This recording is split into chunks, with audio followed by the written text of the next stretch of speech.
आपका एक बयान बड़ा चर्चित हुआ था कि लोनी में ना अली ना बाहुबली, लोनी में सिर्फ बजरंग बली। अब मैं ये पूछना चाहता हूँ कि योगी जी की सरकार में जहाँ कानून व्यवस्था पर बहुत शानदार काम हो रहा है, क्या अभी भी वहाँ पर बाहुबली बचे हुए हैं? और जहाँ तक अली की बात है, तो क्या इस देश में मुसलमानों का रहना बिल्कुल अपराध है क्या? नहीं आपकी लोनी विधानसभा में मुसलमानों के लिए कोई जगह नहीं है? नहीं, मैंने बताया ना, मेरे यहाँ जगह क्यों नहीं है। मेरे यहाँ 6 लाख आबादी है, हाँ। 2,28,000 वोट है। मैं किसी का विरोधी नहीं हूँ।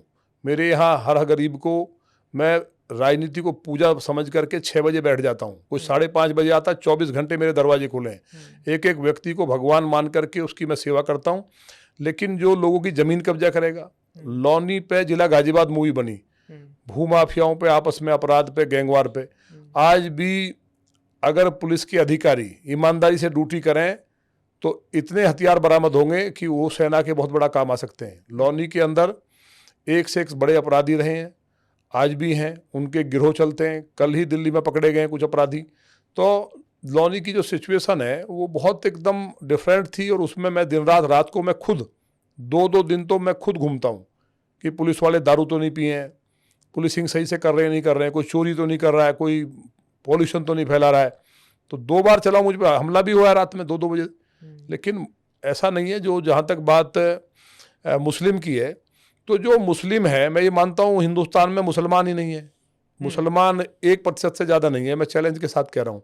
तो जो लोग 1% में भी माफिया हैं, और जो रोहिंग्या बांग्लादेशी आके बसा है लौनी में, बड़ी संख्या में रोहिंग्या और बांग्लादेशी बसाने का काम दिल्ली की कांग्रेस और केजरीवाल सरकार ने किया, और पूर्व की जो सरकारें थी हमारे यहाँ, उन्होंने किया। तो वो लोग, गाय काटने वाले लोग, या मांस की दुकानें चलाने वाले लोग, होटल चलाने वाले लोग, या दुराचारी भूमाफिया, उनके खिलाफ ही मुझे लोगों ने बनाया कि लौनी में लॉ एंड ऑर्डर मेंटेन हो। और आज मैं दावे के साथ कह सकता हूं कि उत्तर प्रदेश में अगर अयोध्या जी के बाद रामराज है तो लौनी में है।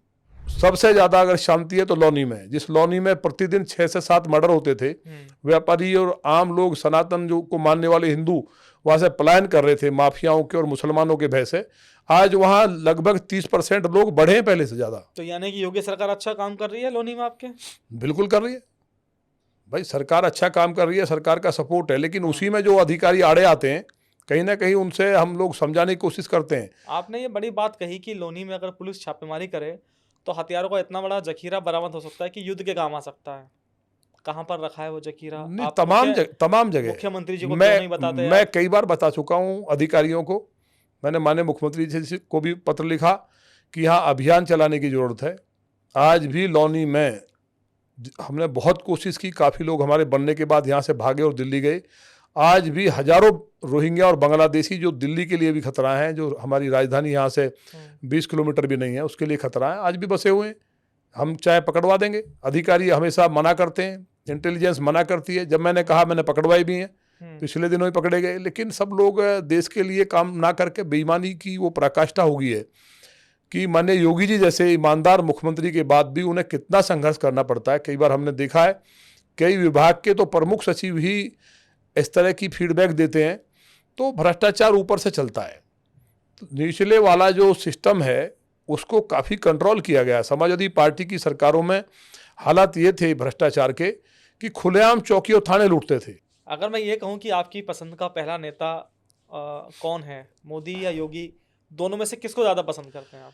देखिए, मेरे दोनों नेता हैं, अब ये सवाल में मत उड़ जाइए। लेकिन माने योगी जी भी मोदी जी को ही पसंद करते हैं। हाँ। इसलिए ऐसे ही समझिए कि जैसे राम और हनुमान की कहे कि हनुमान बढ़े कि राम बढ़े, तो मोदी जी जो हैं वो राम हैं, और हनुमान जी तो उन्हीं के भजन कर रहे हैं। इसलिए योगी जी को हनुमान मान लीजिए आप। योगी जी हनुमान है मोदी जी के।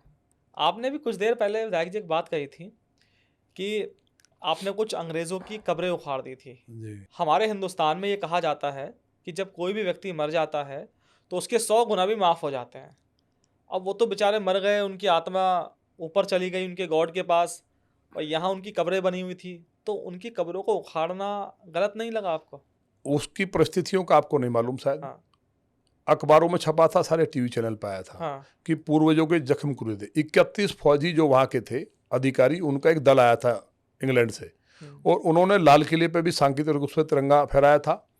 और मेरठ में जहाँ जहाँ भी हमारे शहीदों के स्मारक थे वहाँ उन्होंने टॉयलेट तक की थी, और ये कहा था कि हम कितने बहादुर थे कि हिंदुस्तानियों को गुलाम बना के रखा, और अखबारों ने इसको प्रमुखता दी थी। तो उसके विरोध में हमने ये कहा था कि इनके यहाँ से निशान मिटने चाहिए, जिससे कि हमारी जो पीढ़ियाँ जो आएंगी वो ये गुलामी के निशान उनके जहन में ना रहें। तो मुझे लगता है कि वो उस टाइम बहुत लोगों ने हमारे फेवर में, पूरा शहर नहीं है पूरा देश के लोग हमारे समर्थन में आए थे। तो वो उस टाइम जरूरी था। ये बात सही है कि भाई मरने के बाद माफ़ कर देना चाहिए, लेकिन कोई चैलेंज करता है दूसरे देश से आके, तो मेरे भाव थे। मैं स्टूडेंट लीडर था उस टाइम, छात्र संघ का अध्यक्ष था। तो छात्र संघ अध्यक्ष था, जब मैंने पढ़ा तो मेरा खून खौल गया। तो लोगों ने उसको सराहा जरूर, क्योंकि वो स्थिति ऐसी थी।